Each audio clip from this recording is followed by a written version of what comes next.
नमस्कार दोस्तों, बहुत बहुत स्वागत है आपका मेरे चैनल सिर्फ आईएएस पे। मैं प्रसन्ना वर्मा आज आपके सामने लेकर आई हूँ challenges to internal security of India की एकदम लेटेस्ट सीरीज का चैप्टर नंबर 4। चैप्टर का नाम है insurgency in the north east और ये है उसका पार्ट 1। आइए शुरू करने से पहले चैनल को सब्सक्राइब जरूर कर लीजिए, बेल आइकन को जरूर प्रेस कर लीजिए ताकि आपको रेगुलर अपडेट्स मिलती रहें। अब दोस्तों, नॉर्थ ईस्ट में बढ़ने से पहले सबसे पहले हम जानते हैं कि कौन सी ऐसी स्टेट्स हैं और कौन सी ऐसे वही इलाके हैं जो नॉर्थ ईस्ट के अंदर आते हैं। दोस्तों, नॉर्थ ईस्ट के अंदर 8 स्टेट्स आती हैं। उनमें से 7 तो कही जाती हैं 7 सिस्टर्स और इसके साथ एक है, वो है अपना सिक्किम। तो अब थोड़ा सा समझने की कोशिश करते हैं कि वो 7 और स्टेट कौन कौन सी हैं जिन्हें 7 सिस्टर्स कहते हैं।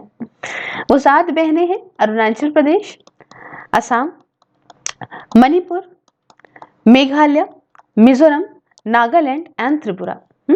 इन 7 के साथ जब सिक्किम मिलता है तो बनाती हैं 8 स्टेट्स और ये 8 मिलके नॉर्थ ईस्ट का एरिया कहलाती है। अब देखिए, नॉर्थ ईस्ट हमारे लिए बहुत इंपॉर्टेंट है क्योंकि हमारे भारतवर्ष में जितनी भी जनता रहती है, जितनी पॉपुलेशन है, उसका 4% हिस्सा जो है, 4% पॉपुलेशन यहाँ रहती है। इसके अलावा हमारे देश का जो पूरा लैंड मास है, उसमें अगर हम अगर हम इस लैंड मास को देखें तो उसका हमारे पूरे 100% में से 8% जो हमारी कंट्री का लैंड मास है वो नॉर्थ ईस्ट के अंदर आता है। अब जाना क्यों जाता है, इतना इंपॉर्टेंट क्यों है? इंपॉर्टेंट इसलिए है क्योंकि नॉर्थ ईस्ट से बहुत सारे हमारे इंटरनेशनल बॉर्डर्स जो है वो छूते हैं। जैसे कि यहाँ के 6387 में 99% बॉर्डर इंटरनेशनल बॉर्डर है। कौन कौन से कंट्री से बॉर्डर लगता है? देखिए, यहाँ पे अगर देखें तो भूटान से 699 किलोमीटर्स का, चाइना से 1345 किलोमीटर का, म्यांमार से 1643 मतलब 1643 किलोमीटर का, और इसके साथ साथ अगर हम देखें तो बांग्लादेश से 2700 किलोमीटर्स का। तो अगर हम ये देखें तो नॉर्थ ईस्ट हमारा इसलिए इंपॉर्टेंट हो जाता है क्योंकि इतने सारे इंटरनेशनल बॉर्डर, और इसी वजह से इतनी सारी दिक्कतें भी आती हैं, बहुत सारे टेररिस्ट का आना, ये होना वो होना, जिसे हम आगे बहुत अच्छे से विस्तार से डिस्कस करेंगे। अब देखिए, यहाँ पे रहने वाली जो पॉपुलेशन है उनमें से भी 78% जो पॉपुलेशन है वो असम में ही सिर्फ रहती है। ठीक है, असम में ही अकेले 78% यहाँ की पॉपुलेशन के लोग रहते हैं। और जो नॉर्थ ईस्ट के अंदर आप टेरेन देखोगे भाई, जो वहाँ की जियोग्राफिकल एरिया है जो भी है, तो प्रीडोमिनेंटली वो हिली एरिया है। और मतलब सारी मोस्टली आपको हिली स्टेट्स ही मिलेंगी एक्सेप्ट असम, इसीलिए लोग आसानी से असम में रहते हैं। हालांकि बहुत सारी स्टेट्स जो है वो सब असम से ही कार्व्ड आउट हुई हैं, निकली हैं। खैर, ये मेन कहें प्रीडोमिनेंटली एक रूरल एरिया है और करीब यहाँ पे बात करूं मैं तो 84% पॉपुलेशन जो है वो गांव में रहती है, रूरल एरिया में रहती है। अब आप जानते हैं कि जरा से, अभी मैं आपको दिखाऊंगा, जरा से चिकन नेक कॉरिडोर से जो है वो हमारा ये नॉर्थ ईस्ट का इलाका जो है वो जुड़ा हुआ है हमारे भारत से। ठीक है, अभी इसी की वजह से जन्म भी बहुत खतरनाक चीजों का होता है। लेकिन सबसे पहले हम यहाँ पे आपको, अभी मैंने नॉर्थ ईस्ट बताया क्या होता है, अब थोड़ा सा हिस्टोरिकल बैकग्राउंड बताते हैं नॉर्थ ईस्ट का। क्या रहा था इंडिपेंडेंस से पहले, आज़ादी से पहले, जब हम भाई इन अंग्रेजों का शासन था तो क्या था यहाँ पे, किस तरह से ये हमारे पास आया, क्या हुआ, थोड़ा सा आपको समझाती हूँ। दोस्तों, यहाँ पूरे नॉर्थ ईस्ट के अंदर 100 से भी ज्यादा ग्रुप्स थे। प्री इंडिपेंडेंस एरा की बात कर रही हूँ मैं। ठीक है, बहुत बढ़िया कल्चरली रिच एरिया था, अलग अलग लैंग्वेजेस थी यहाँ के लोगों की, अलग अलग खुद के कस्टम्स थे, तो काफी कुछ था। तो ब्रिटिश एरा के टाइम पे जब अंग्रेजों का शासन चल रहा था, उस टाइम पे क्या हुआ कि इन्होंने भारी मात्रा में, इनकी पॉपुलेशन जो थी वो थी, यहाँ पे जो लोग रह रहे थे शांति से रह रहे थे, बट क्या हुआ कि यहाँ पे they constitute N overwhelming majority of the population in most of the areas they inhabited, है ना। अब जहाँ पर थे अपना, इन्होंने वहाँ पे भारी मात्रा में अपना कब्जा कर रखा था। अब क्या हुआ, non-tribals had not penetrated these areas to any significant extent। मतलब यहाँ पे ट्राइबल्स रह रहे हैं, बढ़िया तरह से रह रहे हैं, और जो नॉन ट्राइबल्स लोग थे, ठीक है ना, वो इन सारे एरियाज में भारी मात्रा में नहीं आ पाए थे। ठीक है ना, ये नहीं लोग थे यहाँ पे। अब क्या हुआ, मतलब जब यहाँ पर ट्राइबल लोग थे तो ब्रिटिशर्स ने क्या किया, ब्रिटिशर्स ने कहा कि ठीक है भाई, हम जो है इस एरिया को एक स्पेशल स्टेटस दे देंगे, ठीक है ना, इस स्पेशल स्टेटस दे देंगे ताकि भाई यहाँ पे क्या हो कि इसे प्रोटेक्ट करा जा सके। अब हालांकि उनके पीछे भी एक उनका इल इंटेंशन था बहुत सारी चीजों को लेके, लेकिन मैं आपको मोटा मोटा बताती हूँ कि क्या था कि स्पेशल स्टेटस दे दिया जाए चलिए इस एरिया को। अब क्या हुआ, ब्रिटिश की सरकार ने इसको डिस्टर्ब नहीं करा, है ना, इनके जो भी इनका सोशियो पॉलिटिकल स्ट्रक्चर चल रहा था, जो भी इनका जो है रहने का तरीका था, इनका जो भी अपना रोजमर्रा के कामों का तरीका था, राज का तरीका था, वो अपना इन्होंने छोड़ दिया और इन्होंने कहा कि भाई सीधा सीधा बाहर से कोई भी, है ना, आउटसाइडर्स यहाँ पे नहीं घुसेगा, है ना, एंड फॉलो करिए एक deliberate policy of excluding the outsiders. ठीक है, अब इसके पीछे भी देखिए ऐसा अच्छा मत समझिएगा अंग्रेजों को, ठीक है, इसके पीछे भी बहुत सारे कारण हैं। इनमें से एक बहुत बड़ा कारण ये भी है कि ये इसलिए भी नहीं टच करा रहे थे ऐसे एरियाज को आउटसाइडर्स से, क्योंकि चुप्पे चुप्पे अंदर कन्वर्जन कर रहे थे, बहुत सारे चुप्पे चुप्पे जो है वहाँ का जो है वो रिसोर्सेज एक्सप्लॉइट कर रहे थे, है ना, बाहर वालों को इसलिए भी नहीं इन्वॉल्वमेंट दे रहे थे। लेकिन बहरहाल ऊपर सुपर से हम समझ रहे हैं कि इन्होंने ऐसा कह दिया कि भाई जो लोग यहाँ रह रहे हैं उनका है राज, और बाहर से जो है वो प्रोटेक्शन नहीं है आउटसाइडर्स से, ठीक है। आउटसाइडर्स कुछ इनको अलाउ नहीं था कि वो यहाँ की कोई भी ज़मीन, कोई भी यहाँ का ट्राइबल एरिया जो है वो ऑक्यूपाई कर सके या अक्वायर कर सके या ज़मीन खरीद सकें, ठीक है। तो यहाँ ट्राइब्स रह रही हैं, सेफ रह रही हैं, इंडिपेंडेंस के पहले की बात मैंने आपको बताई। अच्छा, फिर और भी क्या हो रहा था, सेम टाइम में जो ब्रिटिश की सरकार थी, जैसे मैंने बताया आपको कि ये बाहर वालों को तो एंट्री नहीं दे रहे थे, लेकिन ये क्रिश्चियन मिशनरीज को पूरी तरह से सपोर्ट कर रहे थे कि आप यहाँ पे स्कूल्स वगैरह जो है वो सेटअप करिए, ठीक है, स्कूल्स हो गया, हॉस्पिटल हो गया, चर्च हो गया, ये सब चीजें आप यहाँ पे सेटअप करिए, समझ रहे हैं आपको। और मशीनरीज लेकर आई, है ना, बहुत सारा बदलाव लेकर आई मशीनरीज इस नॉर्थ ईस्ट की सोसाइटी में, और मॉडर्न प्रोग्रेसिव आइडियाज यहाँ पे आए। भाई ये लोग आएंगे तो आएंगे ही, तो जो ट्राइबल यूथ थे उनके बीच में भाई ऑब्वियसली आते। देखिए अब हम और आप क्या हैं, आज के टाइम पे इंसान बहुत ज़्यादा पुराने लोगों से, हमारे माता पिता से, हमारे दादा दादी से बहुत ज़्यादा अलग हो रहा है। मोबाइल की दुनिया है, मॉडर्नाइजेशन है, पिछड़े विचारों से आगे लोग बढ़ रहे हैं, चीज़ें हो रही है ना। इसी तरीके से जो वहाँ का भी यूथ था, अब जब क्रिश्चियन मशीनरीज आई, हॉस्पिटल्स आए, नई नई चीज़ें हुई, तो क्या होने लगा कि अब उनके अंदर भी बदलाव आने लगा, उनके अंदर भी क्या होने लगा, कुछ प्रोग्रेसिव आइडियाज़ का जन्म लेने लगे आइडियाज़। अब क्या हुआ, इसने अब इससे क्या होगा, इससे एक ब्रिटिशर्स को क्या फ़ायदा, मैम इतना भला कैसे कर देंगे। देखिए भला ये था कि इसके पीछे मोटिव ये था कि ब्रिटिशर्स इससे एक चीज़ कर रहे थे कि जो इंडिपेंडेंस के लिए आवाज उठ रही थी, है ना, प्रो इंडिपेंडेंस जो इन्फ्लुएंस था लोगों के अंदर, आप देखते हैं पूरे देश के अंदर क्या चीजें चल रही थी, पूरे देश के अंदर यहाँ पे हाहाकार चल रही थी ना कि भाई सब एक साथ जुड़ो, सब एक साथ जुड़ो, इनको उठा के बाहर फेंकना है। तो इस एरिया को इन्होंने जब ब्लॉक कर दिया कि यहाँ पे कोई आउटसाइडर्स नहीं रहेगा, हम तो ट्राइबल वेलफेयर कर रहे हैं, ये है वो है, तो जो आवाज पूरे देश में उठ रही थी वो यहाँ ना पहुंच पाए, ये इनका एक इल इंटेंशन था। और यहाँ नहीं पहुंचेंगे तो यहाँ के लोग जो है जिस चीज में रह रहे हैं उसी में रह जाएंगे, ठीक है ना। तो ये एक बहुत बड़ा इनका दिमाग चल रहा था। खैर अब यहाँ पे देखा जाए तो वर्चुअली एब्सेंस थी यहाँ पे पॉलिटिकल, कल्चरल, सोशल या जियोग्राफिकल, रिलीजियस या बिजनेस कांटेक्ट की, है ना, ट्राइबल्स की नॉर्थ ईस्ट के अंदर। भाई बाकी सारे इंडिया से बिल्कुल अलग रह रहे हैं, सिंपल सी बात है। इसलिए इंडिया का जो फ्रीडम स्ट्रगल था, आप उसमें नॉर्थ ईस्ट का बड़ा कम सुनते होंगे, उसका इम्पैक्ट जो है नॉर्थ ईस्ट पे बड़ा कम पड़ा था, ठीक है। इसलिए अब देखिए आज भी क्या होने लगता है, आज तो खैर बहुत डेवलपमेंट के माध्यम से, जिसे हम धीमे धीमे पढ़ेंगे, लेकिन एक बात बता रहे हैं, डेवलपमेंट के माध्यम से इनको ऐसा एहसास दिलाया जा रहा है कि पार्ट ऑफ द कंट्री है, कुछ इनकी शक्ल की वजह से, कुछ इनके आउटर अपीयरेंस की वजह से उस समय भी ये हुआ कि इन्हें कभी फील नहीं हो पाया कि ये हमारे देश का हिस्सा है, ठीक है ना। इन्होंने कभी, ब्रिटिशर्स ने फील ही नहीं होने दिया कि आप भैया इतने बड़े देश का पार्ट हो। अब हमेशा इनको ऐसा लगा, मेन एक्सपीरियंस ये था कि भाई सिर्फ ब्रिटिश ऑफिसर्स हैं यहाँ पे, क्रिश्चियन मशीनरीज हैं यहाँ पे, तो उस तरीके से ही बेचारे यहाँ पे मैनेज कर रहे थे।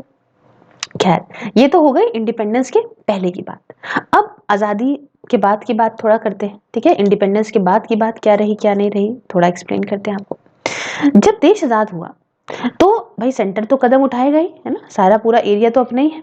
तो सेंटर ने यहाँ पे फोकस करा पीपल टू पीपल कॉन्टैक्ट पे, कि भाई आपसी लोगों से बात करी जाए, लोगों को डायरेक्टली जो है अप्रोच करा जाए।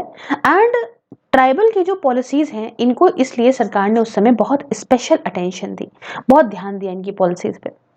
उसके साथ क्या हुआ कि 6th शेड्यूल हमारे संविधान का ये एक्सक्लूसिवली इसी रीजन के लिए था।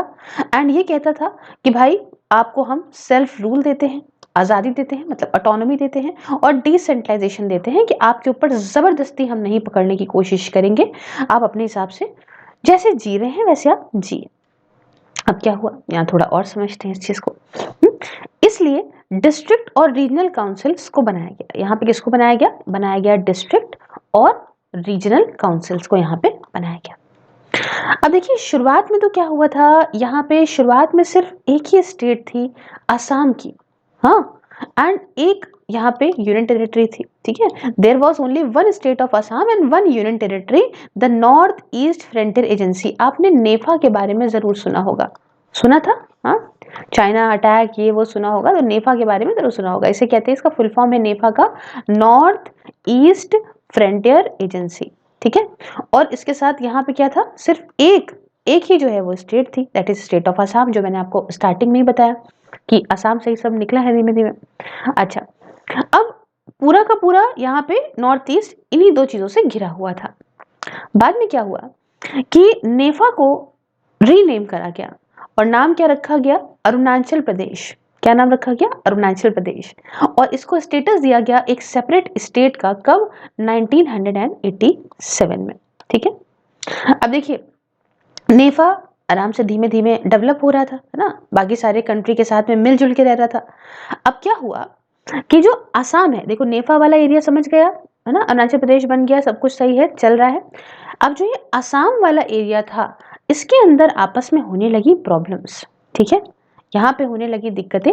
ट्राइबल एरियाज जो कि असम में थे, इनमें कन्फ्लिक्ट्स वगैरह, प्रॉब्लम वगैरह क्रिएट होने लगी। क्या प्रॉब्लम हुई समझते हैं थोड़ा सा। मिड 1950s आते आते, ठीक है, आते आते फीजो, अभी हम सब अच्छे से इन लोगों के बारे में बताएंगे, है ना, ये व्यक्ति हैं। इन्होंने क्या करा, इन्होंने रिवोल्ट कर दिया नागालैंड के अंदर, है ना, और कहा कि भाई देखो सीधी सीधी बात है, हमें जो है सब कुछ अलग चाहिए, अलग चाहिए, अपना अलग चाहिए।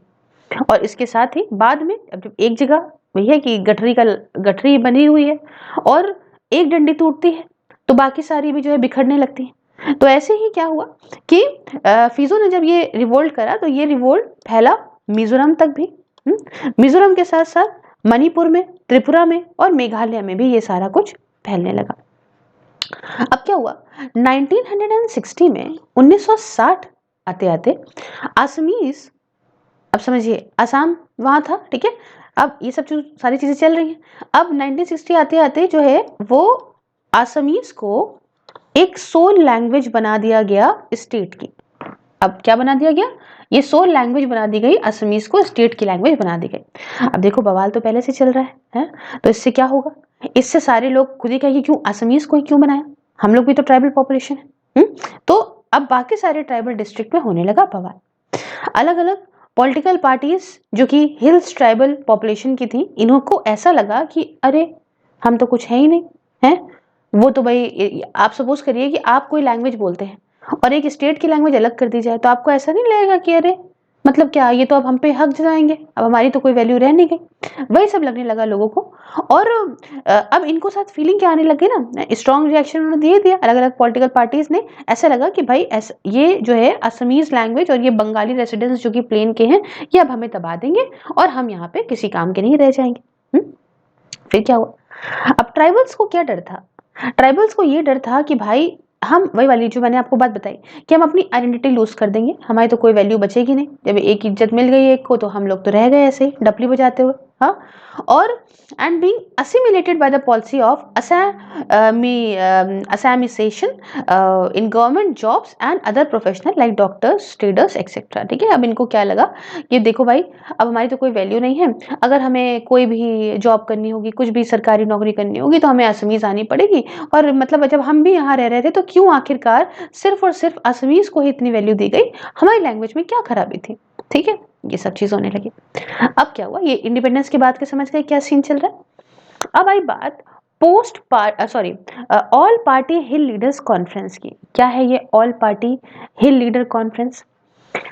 देखिए, जो यहाँ पे रिप्रेजेंटेटिव थे हिल एरियाज के, इनको मर्ज कर दिया गया एक ऑल पार्टी हिल लीडर्स कॉन्फ्रेंस में। ठीक है, कब मर्ज किया गया? शुरुआत से नहीं, 1960 में सारे के सारे जो भी रिप्रेजेंटेटिव थे हिल एरियाज के, इन सबको एक में मर्ज कर दिया गया। और अब हुआ क्या, एंड इन सब ने यहाँ पे डिमांड करा कि हमें एक सेपरेट स्टेट दे दो जो कि इंडियन यूनियन के अंदर ही आए, लेकिन हमें हमारी एक सेपरेट स्टेट चाहिए। ठीक है, एक अलग राज्य हमें चाहिए।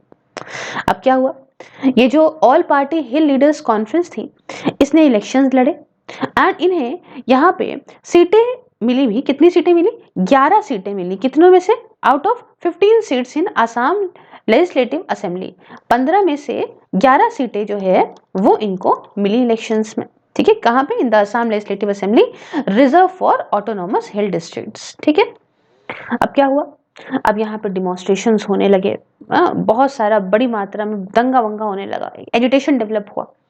और 1962 में जो इलेक्शंस हुए उसमें भारी मात्रा से मेजॉरिटी से जो असेंबली सीट्स हैं ना, जो भारी मात्रा में मेजॉरिटी ऑफ जो असेंबली की सीट्स थी फ्रॉम द ट्राइबल एरियाज, वो जीती गई by the advocates of separate state who decided to boycott the state assembly. अब हुआ क्या कि 1962 में जो इलेक्शन हुए, इसमें भारी मात्रा में वो लोग सीट जीत गए जो चाहते थे कि भाई हमको एक सेपरेट स्टेट चाहिए। ठीक है, इंडियन यूनियन के अंदर।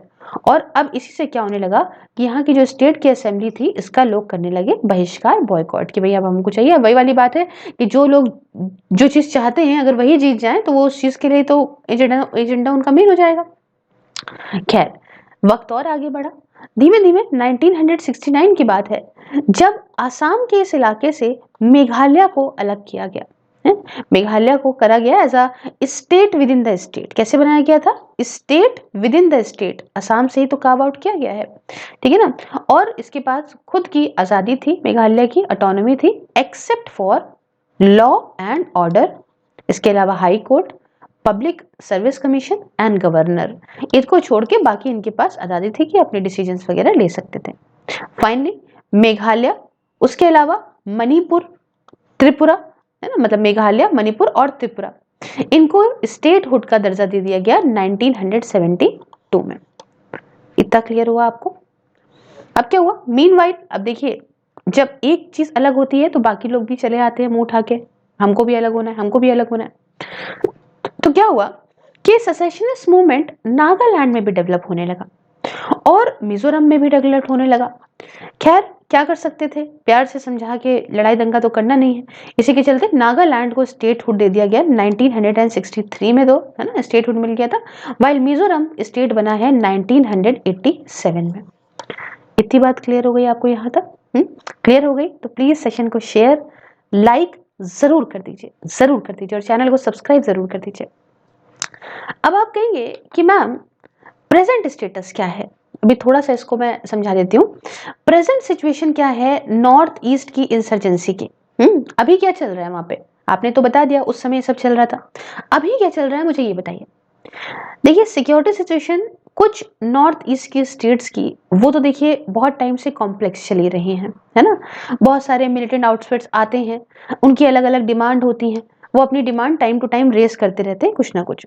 ठीक है, अब इसमें असम की बात करें, मणिपुर की बात करें और नागालैंड की बात करें तो यहाँ पे कुछ ना कुछ दिक्कतें होती रहती हैं। जैसे आपने अभी, मैं आगे हालांकि बताऊंगी लेकिन तब भी बता रही हूँ कि ग्रेटर नागालैंड दे दो, इसमें से ये अलग कर दो, उसमें से वो अलग कर दो, ये सारी स्टेट्स के अंदर बवाल वगैरह चलता ही रहता है।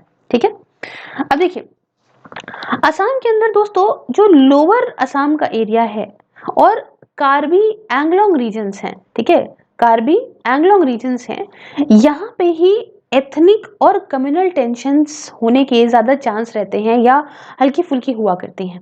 ठीक है ना, और जो मामला क्यों है, मतलब ऐसा क्यों होता है? देखिए, जो ट्राइबल्स है ना, वो ट्राइबल्स विश्वास नहीं करते, मिसट्रस्ट है उनका नॉन ट्राइबल्स के प्रति बोडो एरियाज में, और ये बढ़ता चला जा रहा है। गारो इंसर्जेंसी, अब गारो खासी ये सब सुना होगा ना आपने, तो गारो जो है ये ट्राइब, ये इंसर्जेंसी मेघालय के अंदर होती रह रही है। और जो नॉन मणिपुरीज हैं, जो मणिपुरीज नहीं है, नॉन मणिपुरीज जो है, उनको मणिपुर के अंदर बहुत ज्यादा टारगेट किया जाता है कि हमारा मणिपुर है तो मणिपुरीज रहेंगे, नॉन मणिपुरीज नहीं है ना, तो ये सारे एरियाज जो है वो काफी प्रोन है। अच्छा, आप कहेंगे कि मैम ठीक है, और बाकी सारी की जगह क्या हो रहा है, जैसे कि मिजोरम के अंदर और आपके त्रिपुरा के अंदर क्या हो रहा है। देखिए, मिजोरम और त्रिपुरा में सिचुएशन बहुत अच्छी है, कंट्रोल पाने में सक्सेस काफी मिली है, इंसर्जेंसी पे कंट्रोल पाने में। अब ये बहुत शांत, मतलब अच्छे खासे लंबे वक्त से यहाँ पे काफी पीस देखने को मिल रही है, शांति देखने को मिल रही है। उसके अलावा सरकार ने भी साइन करा एक cease fire and suspension of operation. ज्यादातर जो यहाँ के इंसर्जेंट ग्रुप्स थे उनके साथ में प्रॉपर सीज फायर कर दिया कि भाई जो डिमांड है बैठो एक टेबल पे बात करते हैं, ये नहीं करो ना हम तुम पे गोली चलाएंगे ना तुम यहाँ पे बवाल करो, ठीक है। सरकार ये भी कह रही है कि भाई माध्यम से, डायलॉग के माध्यम से बात हो जाए, है ना, तो कुछ नेगोशिएशन हो जाए कि भाई आप एक बीच का हिस्सा निकालिए जिससे वायलेंस को खत्म करिए और पीस टॉक्स करते हैं, प्यार से करते हैं, एक देश में रहते हैं और संविधान के दायरे में रहे कि सब बातें करते हैं। तो ये एक अच्छा तरीका निकाला है, इससे बहुत सारी यहाँ पे सक्सेस देखने को मिली है। जनरल टर्म्स में बताऊं तो सिक्योरिटी सिचुएशन ज्यादातर जो नॉर्थ ईस्ट की स्टेट्स हैं, है ना, इसमें अच्छा खासा इंप्रूवमेंट देखने को मिला है। अच्छा, कुछ चीजें आपको बताऊं, आगे बढ़ूंगी लेकिन उसमें उसके पहले आपको कुछ चीजें बताना चाहती हूँ कि कुछ मेजर इंसर्जेंट ग्रुप्स जो कि नॉर्थ ईस्टर्न स्टेट्स के अंदर ऑपरेट करते थे, उन्हें अनलॉफुल एसोसिएशंस को के तौर पे जो है डिक्लेयर कर दिया गया और टेररिस्ट ऑर्गेनाइजेशन के तौर पे करा गया। किस एक्ट के तहत, आप बहुत फेमस एक्ट है अनलॉफुल एक्टिविटीज प्रिवेंशन एक्ट 1967 के तहत, ठीक है। अब आपके मन में उत्सुकता जरूर जगी होगी कि मैम आखिर कौन कौन से जो है ऐसे वो हैं जिनको करा गया है, तो हम बिल्कुल बता देते हैं आपके। एक आता है उल्फा, उल्फा का फुल फॉर्म है आपका United liberation front of Asom, ठीक है ना। ये टेररिस्ट ऑर्गेनाइजेशन और अनलॉफुल एसोसिएशन डिक्लेयर किया गया था। फिर एक आता है यहाँ पे एक है, नाम है NDFB। ये NDFB क्या है, national democratic front of Bodoland, ठीक है।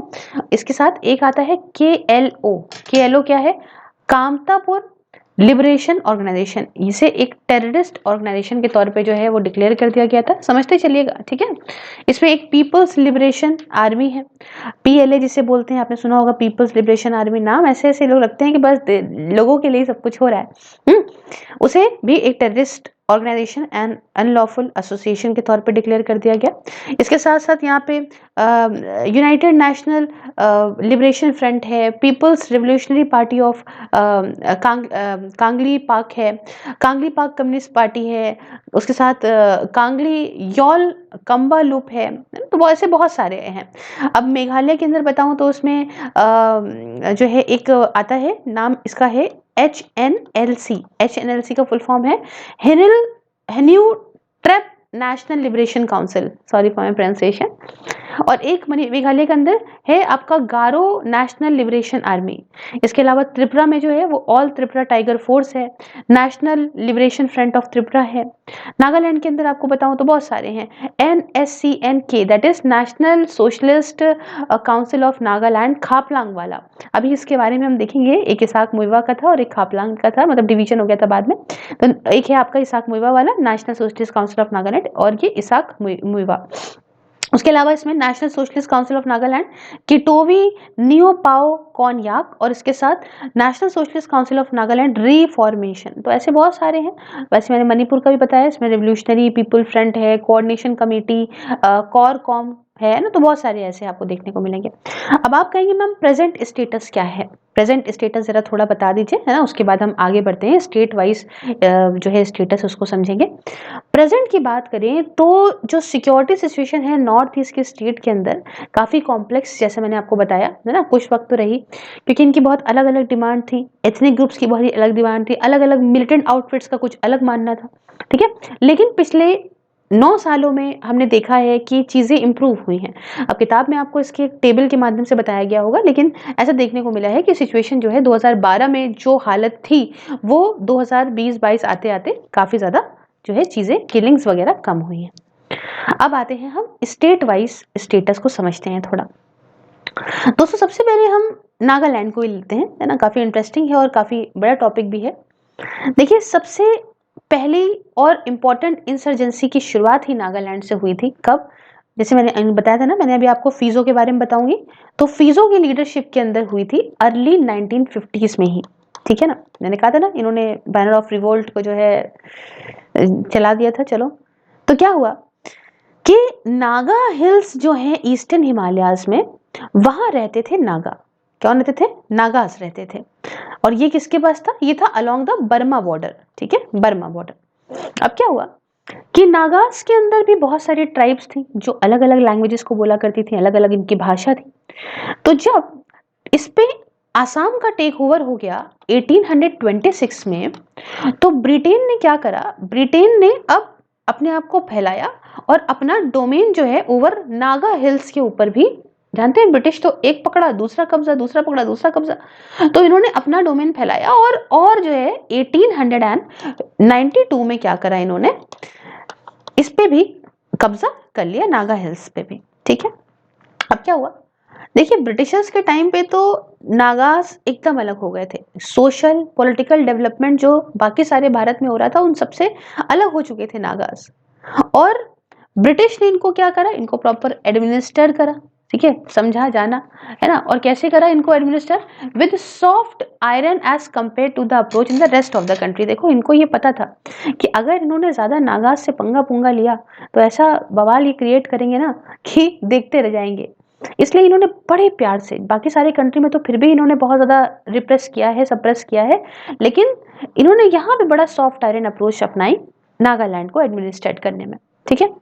जो आउटसाइडर्स थे, बाहर के लोगों को एकदम दूर रखा गया यहाँ पे आने से, और इनका ट्राइबल कल्चर, इनकी प्रैक्टिसेस को बिल्कुल डिस्टर्ब नहीं करा ब्रिटिश के एडमिनिस्ट्रेशन ने। जैसे कर रहे हो, जो कर रहे हो करो, हमें कोई लेना देना नहीं है।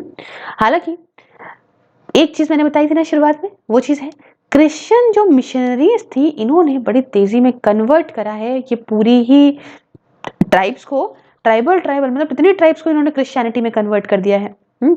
अब क्योंकि यहाँ पे चूंकि लगातार क्रिश्चियन मिशनरीज की प्रेजेंस रहती थी, बहुत क्रिश्चियन मिशनरीज रही हैं, तो इसलिए नागा की जो सोसाइटी थी वो ज्यादा एडुकेटेड थी और ज्यादा अवेयर थी बाकी सारे नॉर्थ ईस्ट के स्टेट्स या इलाकों से। इतनी बात समझ में? अब कहानी और आगे बढ़ाती हूँ। हुआ क्या, 1945 की बात है, 1945 अप्रैल की बात है, जब Naga hills district tribal council, ठीक है, Naga hills district tribal council को एस्टैब्लिश करा गया एक ऐसे फोरम के तौर पे जो कि अलग अलग नागा ग्रुप्स का था डिस्ट्रिक्ट के अंदर, तो उसके तौर पे एक यहाँ पे इस काउंसिल को एस्टैब्लिश कर दिया गया, ठीक है। अब बात आई फरवरी 1946 की, 1946 में फरवरी में इट वाज रीऑर्गेनाइज, इसे फिर से रीऑर्गेनाइज करा गया एज एन पॉलिटिकल ऑर्गेनाइजेशन, और उस पॉलिटिकल ऑर्गेनाइजेशन का नाम रखा नागा नेशनल काउंसिल। क्या नाम रखा? Naga national council. एक साल बाद ही ऐसा कर दिया गया है, ठीक है। अब आप कहेंगे मैम इसका उद्देश्य क्या था, ऑब्जेक्टिव क्या था? देखिए, नागा नेशनल काउंसिल का ऑब्जेक्टिव ये था कि हम, जैसे कि गवर्नमेंट ऑफ इंडिया है, उसके साथ एक अच्छा रिश्ता बना के उनके हिसाब से काम करेंगे। एक बार ब्रिटिश यहाँ से बाहर निकल जाए, विड्रॉ कर जाए, तो हम लोग इस तरीके से यहाँ पे काम करेंगे। अब क्या था, एनएनसी की भी कुछ चीजें होंगी, डिमांड होंगी, तो इनका ये मानना था कि भाई ये अगेंस्ट थे ग्रुपिंग से आसाम का बंगाल के अंदर, एंड चाहते थे कि जो नागा हिल्स डिस्ट्रिक्ट है उसे हम ऑटोनॉमस आसाम के अंदर इंक्लूड कर दें। कहाँ? इंडिपेंडेंट जब इंडिया होगा, आजाद भारत के अंदर, ये चीजें चाहते थे। अब क्या हुआ, इन्होंने और चीजें कही कि हमें लोकल तौर पे ऑटोनॉमी चाहिए नागा हिल्स डिस्ट्रिक्ट के लिए, हम अपने हिसाब से काम करना चाहते हैं, और एक सेपरेट इलेक्टोरेट भी चाहिए जो कि नागा ट्राइब्स के लिए होगा, ठीक है, सेपरेट इलेक्टोरेट भी चाहिए नागा ट्राइब्स के लिए, समझे? अब आती है यहाँ पे बात 9 पॉइंट अग्रीमेंट की। क्या है 9 पॉइंट अग्रीमेंट? अभी तक आप समझ रहे हो? समझ रहे हो तो प्लीज सेशन को लाइक जरूर कर दीजिएगा, शेयर जरूर करिएगा, जो भी नीडी है, जो भी जरूरतमंद है, कोई दिक्कत हो कमेंट बॉक्स में पूछ लीजिएगा।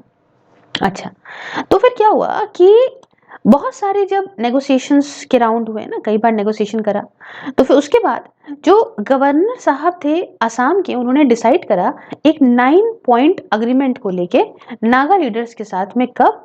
26 ऑफ जून 1947 में, 26 जून 1947 में ये डिसीजन लिया गया। ये डिसाइड करा गया कि नागाज जो हैं इनको हम जुडिशियल, एग्जीक्यूटिव और लेजिस्लेटिव पावर दे देंगे, है ना, और एज वेल एज इनको लैंड रिलेटेड मैटर्स, जो यहाँ के लैंड रिलेटेड मैटर्स हैं उसमें इनको आजादी, मतलब इनको ऑटोनॉमी भी दे देंगे। क्लियर। अब यहाँ पे 10 ईयर गारंटी था इन सारे प्रोविजन का, at the end of which Naga could choose between extending the agreement और न्यू एग्रीमेंट, मतलब 10 साल का इनको बोला गया ये चलेगा, उसके बाद आपकी इच्छा है, नागा चाहे तो उसको एक्सटेंड कर लें और ना चाहे तो जो है कोई बात नहीं, ठीक है ना, नया अग्रीमेंट करना चाहे नया अग्रीमेंट कर लें और एक्सटेंड करना चाहे इसी अग्रीमेंट को तो एक्सटेंड कर लें। क्लियर। अब क्या हुआ, नागा के लीडर्स ने भी ये प्रॉमिस करा कि हम यहाँ पे जो नागा की टेरिटरीज हैं, ठीक है ना, उनका यूनिफिकेशन करेंगे, एक साथ लेकर आएंगे from near by district into the Naga hills council. हालांकि हुआ क्या कि कॉन्स्टिट्यूएंट असेंबली जो थी उन्होंने रिफ्यूज कर दिया इस अकॉर्ड को साइन करने से, रेटिफाई करने से, आगे बढ़ाने से, ठीक है, हामी भरने से। अब क्या हुआ, Naga leaders envisaged a sovereign state with India as a guardian power for 10 years। ये बात तो मैंने आपको बता दी। While इंडिया की जो कॉन्स्टिट्यूंट असेंबली थी इन्होंने कंक्लूड करा इस 9 पॉइंट अग्रीमेंट को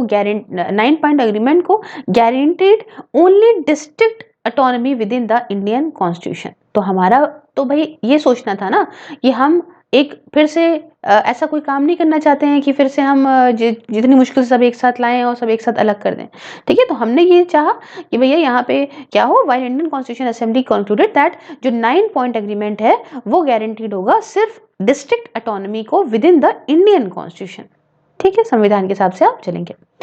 अब दूसरी बात आती है कि कैसे ये सेसेशनिस्ट मूवमेंट की शुरुआत हुई है ना। अब आपके दिमाग में भी जरूर आया होगा कि काय को भैया बोलते हो कि अलग होना है, अलग होना है, अलग होना है, क्यों अलग होना है ना, ऐसा क्या हो गया जो अलग होने की शुरुआत होने लग गई, ठीक है ना। ये हम चाहते हैं ना कि हम खुद अलग हो जाएं, पॉलिटिकल फेवर नहीं चाहते हैं ना, विड्रॉल चाहते हैं मेंबरशिप से किसी, है ना, पॉलिटिकल स्टेट से।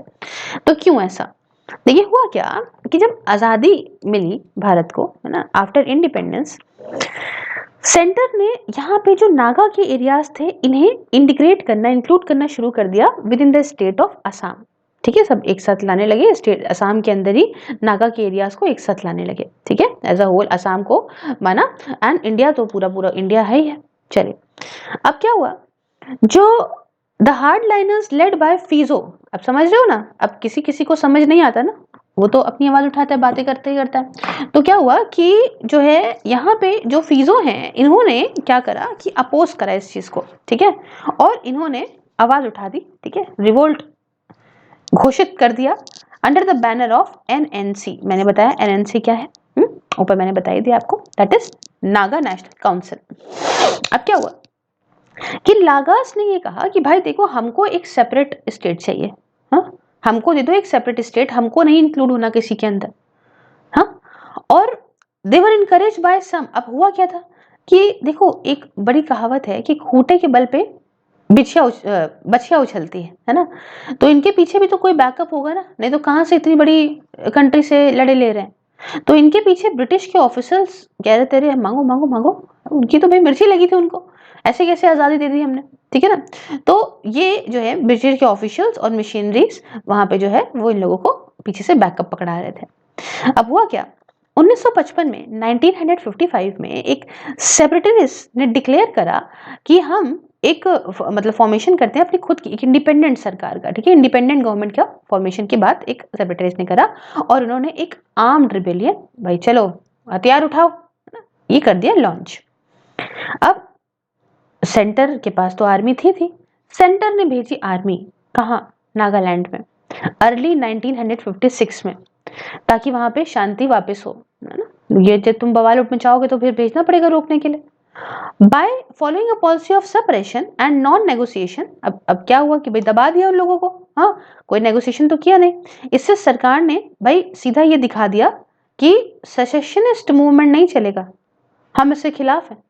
तुम ये सोचो कि तुम हमसे अलग हो जाओगे, तुम हमारे को मानोगे नहीं, अपनी खुद की सरकार चलाओगे, इंडिपेंडेंस जो है नागा एरियाज की वो तुम भूल जाओ, ठीक है। सरकार ने ये चीज दर्शा दी। अब क्या हुआ, दूसरी तरफ जो सरकार है उन्होंने ये भी रियलाइज करा कि भाई देखो, अगर यहाँ पे बवाल को रोकना है तो नागा के लोगों के मन को जीतना पड़ेगा, नागा पीपल के दिल को जीतना पड़ेगा। और अगर ये सोचो कि हम सिर्फ दबा दें, आर्मी को भेज दें, जबरदस्ती किसी को दबा दें, तो फिजिकल सप्रेशन पॉसिबल है ही नहीं, है ना। और ना ही इच्छा थी कि भाई अपने लोगों को क्यों दबा रहे हो। तो सरकार ने एक फ्रेंडली अप्रोच की पॉलिसी को यहाँ पे जो है अपनाया है ना, कि चलो प्यार से बात कर लेते हैं।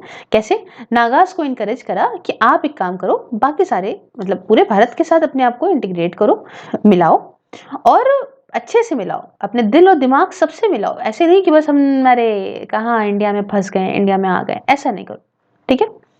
सेंट्रल गवर्नमेंट ने एक चीज एकदम साफ कर दी थी उस वक्त कि नागास के पास राइट होगा अपनी खुद की आज़ादी का, चाहे वो अपने कल्चर अपने हिसाब से कर सकते हैं, दूसरे मैटर्स जो भी वो करेंगे, है ना, अपने अपने चीज़ों को पर्सनली, उसे इंडिया रिस्पेक्ट करेगा, इज्जत देगा, ठीक है।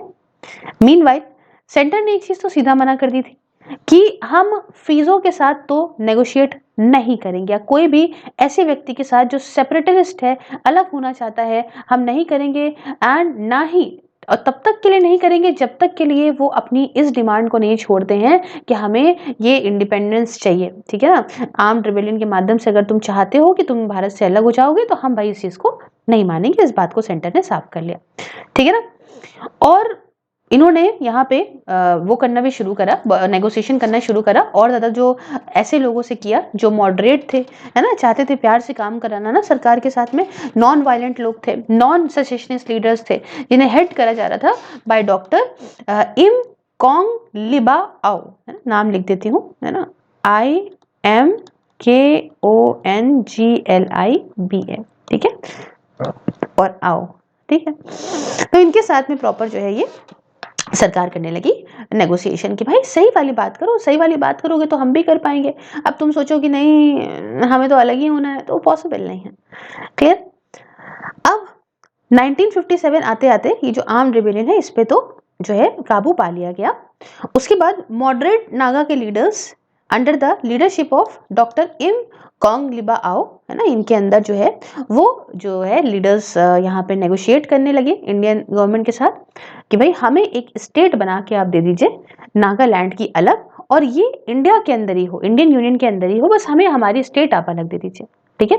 सरकार ने भी कहा ठीक है, उन्होंने डिमांड को माना, ठीक है। अच्छे बहुत लंबे वक्त तक नेगोशिएशन चली, लेकिन डिमांड को माना और एक स्टेट को यहाँ पे बना दिया गया, एग्जिस्टेंस में आई 1963 में, और ये बनी देश की 16वीं स्टेट इंडियन यूनियन की, ठीक है। अब देखिए इससे बहुत सारे फायदे हुए। इससे पहली चीज तो नेशनल इंटीग्रिटी मजबूत हुई, सिक्योरिटी मजबूत हुई, लोगों का जो विश्वास था डेमोक्रेटिक वैल्यूज में, है ना, जो संविधान में लिखा हुआ है, वो और ज्यादा बिल्डअप हुआ।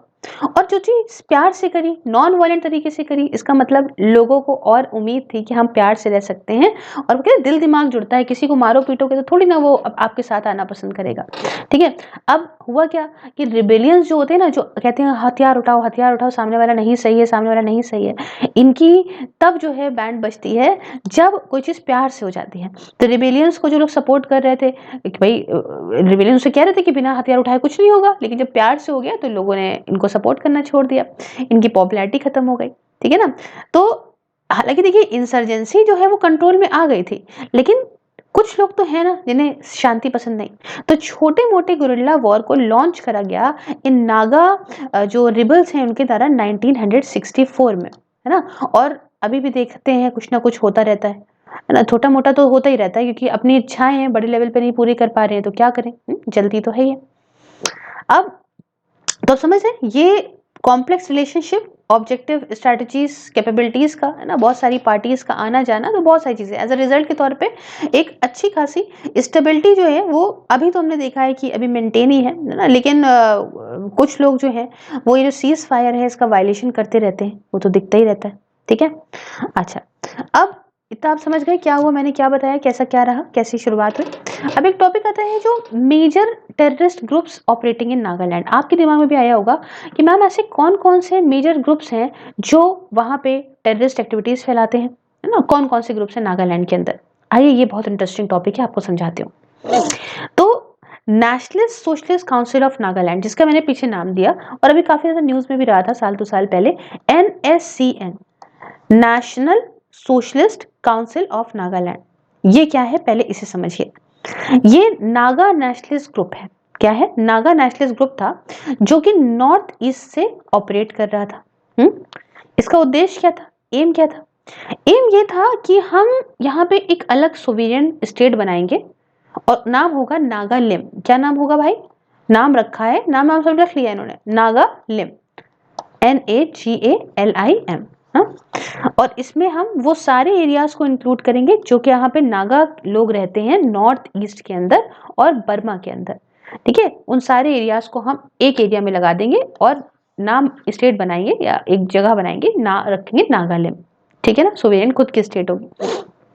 अब क्या हुआ, ये जो NSCN था, NSCN है, इसे बनाया गया जनवरी 1980 में। किसने बनाया?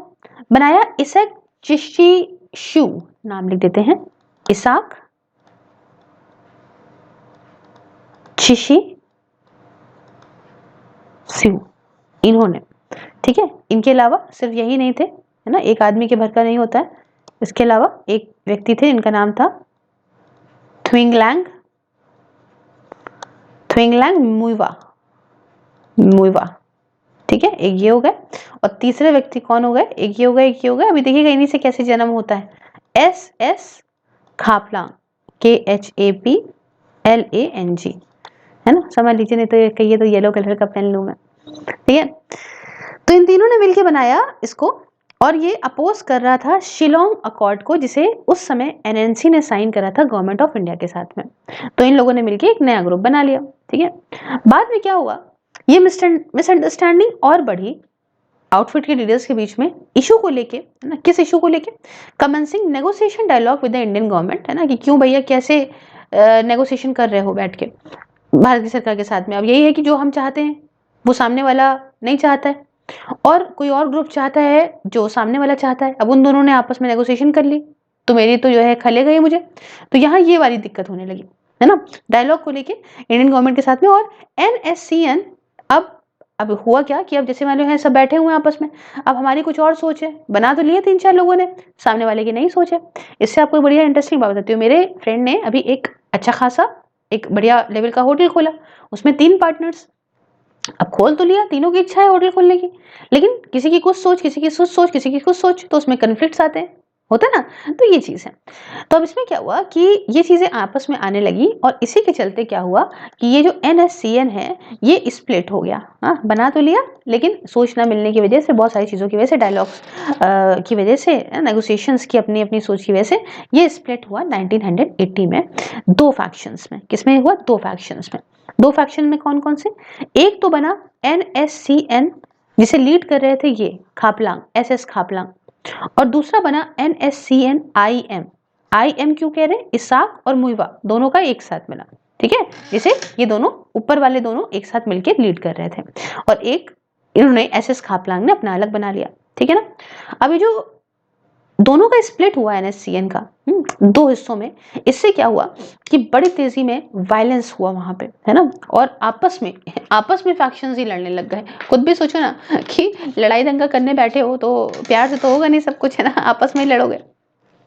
तो आप कहेंगे कि मैम अच्छा ठीक है लड़ बढ़ लिया। अब बताइए दोनों का उद्देश्य क्या था?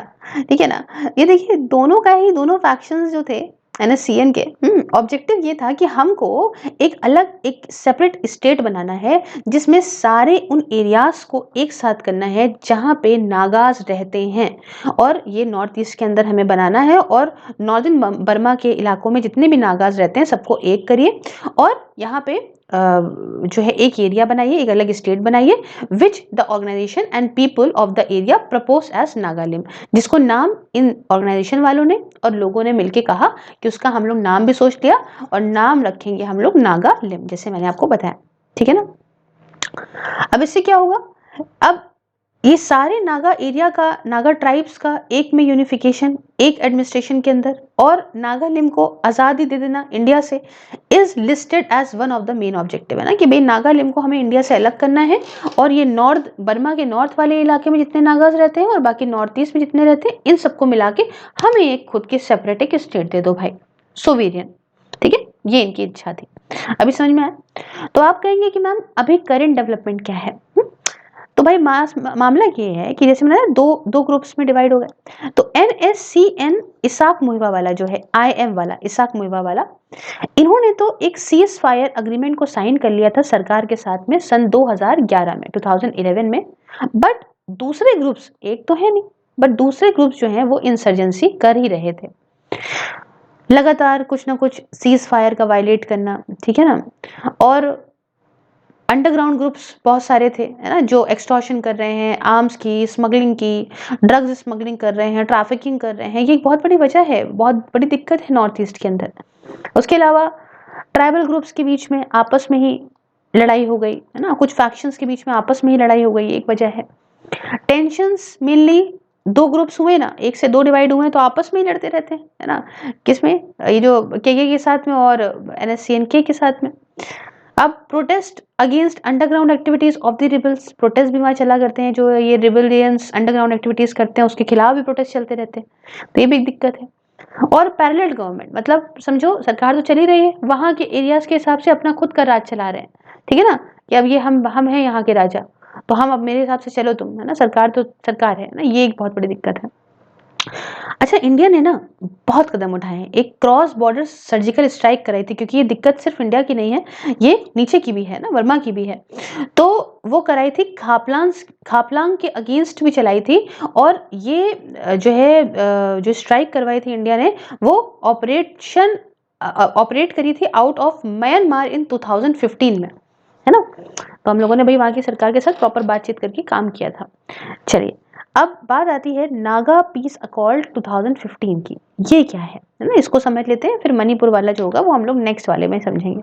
अब देखिए, नागा पीस अकॉर्ड की बात करें तो ये एक ऐसा फ्रेमवर्क अग्रीमेंट था, देखिए इसे नाम जो है as it has been termed was, इसे साइन करा गया था नागा पीस अकॉर्ड, शांति के लिए ना।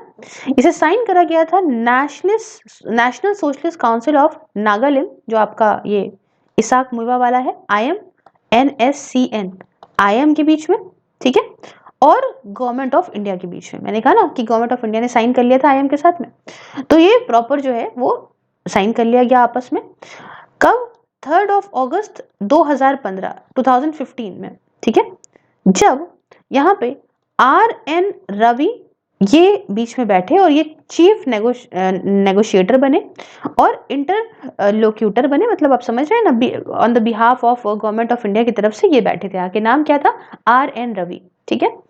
तो ये दिखाता है कि फ्लेक्सिबिलिटी दिखाता है ना NSCM IM की इन टर्म्स ऑफ विलिंगनेस। वो चाहते थे ना कि उनका जो भी उद्देश्य है NSCM IM का, इसाक मुइवा वाला का, वो तो होए, वो तो अपनी जगह है, लेकिन हमें यहाँ पे चाहिए क्या, हमें सोवेरेनिटी एकदम अलग नहीं चाहिए। अब उनका दिमाग में आ गया था भाई कब से तो लड़े चले जा रहे हैं और बैठ के बात करते हैं, कुछ अपनी डिमांड कहते हैं, कुछ उनकी सुनते हैं, एक बीच का रास्ता हम निकाल लेंगे, ठीक है ना, कि हम भाई भारत का संविधान एक्सेप्ट करते हैं, सब कुछ ठीक है, और हम उसी में रहेंगे, कि भाई उसी दायरे में अपने रह के चीजें चाहते हैं, ग्रेटर ऑटोनॉमी बस चाहते हैं उन एरियाज में जहां नागा रहते हैं, है ना, outside the Nagaland through the establishment of. अब आप कैसे करोगे, नागालैंड के बाहर उन एरियाज में आप कैसे, जहां पे नागाज रहते हैं उनको कैसे मैनेज करोगे, through the autonomous district council के माध्यम से, ठीक है।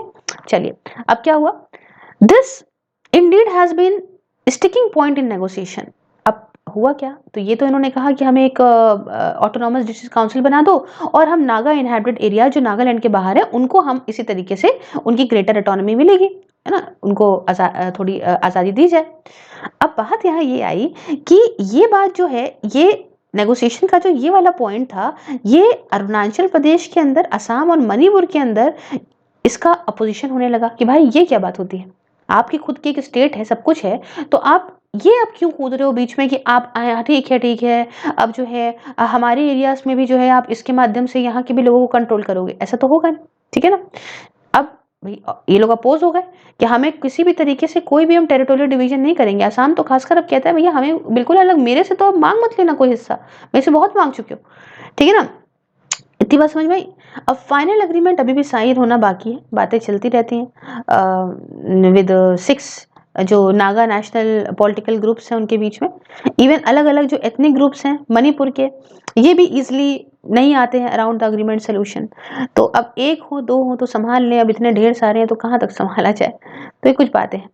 अब थोड़ा सा और आपको समझा देती हूँ कि Naga cease fire agreement extended ये क्या है, थोड़ा समझते हैं। रिसेंटली क्या हुआ, गवर्नमेंट ने ये जो सीज फायर अग्रीमेंट था सेंट्रल गवर्नमेंट और नागा ग्रुप्स के बीच में, उसे 1 साल से है ना, मतलब अभी जो है इसे एक्सटेंड कर दिया गया by year, which was signed on 19th of April 2022। इससे क्या होगा कि नागा का ये जो पीस प्रोसेस है ना, इससे और बढ़ावा मिलेगा, और प्रधानमंत्री का जो ये विजन है इंसर्जेंसी फ्री और प्रॉस्पेरस नॉर्थ ईस्ट हो, इसे भी और अच्छा रहेगा। शांति रहती है, लड़ाई नहीं होती, तो वहाँ पे डेवलपमेंट के चांसेस बहुत अच्छे खासे बढ़ जाते हैं। इसमें क्या बना हुआ जरा देख लें। अच्छा 9 पॉइंट एग्रीमेंट का लिखा हुआ था। अब देखिए नागा के जो ग्रुप्स थे, इसी के अंदर ही मैं बता रही हूँ ना, ये जो Naga ceasefire agreement extended के अंदर, तो नागा ग्रुप्स जिसमें आपका nationalist socialist council of Nagaland NK वाला, और national socialist council of Nagaland reformation, मैंने आपको शुरुआत में सब बता दिया है कितने तरीके के यहाँ पे हैं जो काम कर रहे हैं, और national socialist council of Nagaland के कांगो वाला, सब नए नए निकल के आ रहे हैं ना वो सब। सितंबर 2021 में सरकार ने 1 साल का सीज फायर एग्रीमेंट करा था national socialist council of Nagaland Niki group के साथ भी। अब इतने सारे निकलेंगे तो सरकार भी तो परेशान हो जाएगी ना। अब दोस्तों यहाँ पे मणिपुर की बात करते हैं, तो मणिपुर हम बाद में करेंगे बिकॉज अभी बहुत लंबा लेक्चर हो जाएगा, तो उसका कोई मतलब नहीं है, काफ़ी कुछ है करने को, और चैप्टर भी आई थिंक 3 से 4 पार्ट में कंप्लीट हो जाएगा। कैसा लगा आपको ये लेक्चर, आप मुझे कमेंट बॉक्स में ज़रूर बताइए। अच्छा लगा तो do like share and subscribe. In videos को अच्छा आप देख सकते हो फेसबुक पे भी, और इसका लिंक आपको डिस्क्रिप्शन में मिल जाएगा। आप मेरे काम में मुझे सपोर्ट कर सकते हो इस चैनल को ज्वाइन करके। इसके साथ साथ टेलीग्राम, इंस्टाग्राम, ये सब आप देखेंगे ना तो अमेजिंग है, किसी भी बड़े चैनल से बहुत अच्छा। आप एक बार चाहिए ज़रूर देखिए, अच्छा लगे तो ज्वाइन करिए। Thank you so much for watching. जल्दी मिलती हूँ नेक्स्ट वीडियो में। जय हिंद, जय भारत।